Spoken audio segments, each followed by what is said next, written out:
এলো অতুবা আলাইনা, আমাদের তওবা কবুল করুন। কিসের জন্য তিনি তওবা করছেন? এটা কিন্তু খুবই গুরুত্বপূর্ণ প্রশ্ন।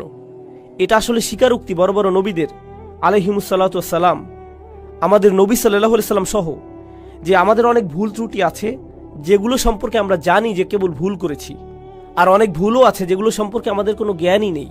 আল্লাহ আমাকে আপনাকে আমাদের নিজেদের চাইতেও ভালো করে জানেন। এমনকি আমি আপনি যেই ভালো কাজগুলো করি সেখানেও ত্রুটি থাকে। আমি জানি না আমার কাজ ঠিকঠাক মতো হয়েছে কিনা, কিন্তু আমরা সবাই আর কিছুক্ষণের মধ্যে দাঁড়িয়ে যাব, সবাই সালাত আদায় করব। আর সালাতের শেষে আমরা মনে করতে পারি যে আমরা হয়তো আমাদের উদ্দেশ্য পূরণ করতে পেরেছি, সালাতুল জুমায় সালাতের যে অধিকার তা আদায় করেছি। কিন্তু আমাদের প্রত্যেকের হিসেব খাতায় ফেরেশতা কি লিখছেন সেটা আমরা জানি না। আমরা জানি না এই সালাতে আমরা কত নম্বর পেয়েছি, কতটুকু খুশি ছিল তাতে, কতটুকু মনোযোগ আমরা দিয়েছি, কতটুকু ইখলাস ছিল সালাতে, দুপুরের খাবার নিয়ে কতটুকু চিন্তা করেছি, কিংবা অফিসের প্রজেক্ট আর অন্য জিনিস নিয়ে। তাই বাহ্যত দেখে মনে হচ্ছে আমরা সবাই সালাত পড়েছি, সবাই একই দিকে ফিরে, সবাই কাতারবদ্ধ হয়ে দাঁড়িয়েছি, সালাতের শর্তগুলো পালন করেছি আমরা। কিন্তু ভেতরে সেই সালাতের গুণমানটাও লেখা হচ্ছে, শুধু পরিমাণটাই নয়, ঠিক? আর আমরা জানি না সেটার অবস্থা কি।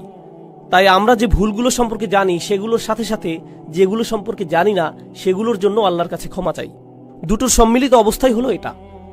আল্লাহর নবীদের ক্ষেত্রে দেখুন, চিন্তা করুন, আল্লাহ রসুল সাল্লাল্লাহু আলাইহি সাল্লামের চাইতে কে বেশি আল্লাহ আয্যা জাল্লার দাস হিসেবে তার দিনের সবচেয়ে বেশি খেদমত করতে পারেন? আলাইহিস সালাতু ওয়াস সালাম। কিন্তু তিনি নিজেও সারাক্ষণ চিন্তা করতেন, হয়তো আমি যথেষ্ট করছি না, হয়তো যা করছি তাতে হচ্ছে না, আল্লাহর কাছে আমার ক্ষমা চাইতে হবে আমার সর্বোচ্চ সক্ষমতাটুকু দিয়ে দিতে না পারার কারণে। আর আল্লাহ আয্যা জাল্লা সর্বক্ষণ কোরআনে আল্লাহর নবীকে সান্ত্বনা দিচ্ছেন যে না না, তুমি ঠিক মতোই করেছ, তুমি যথেষ্ট করেছ, আমি তোমার উপর সন্তুষ্ট, তোমাকে চিন্তা করতে হবে না।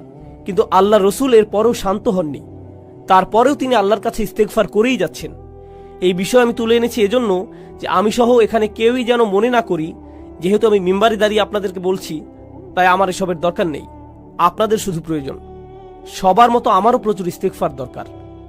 প্রত্যেকেরই আল্লাহর কাছে কাকুতি মিনতি করে ক্ষমা প্রার্থনা করা প্রয়োজন।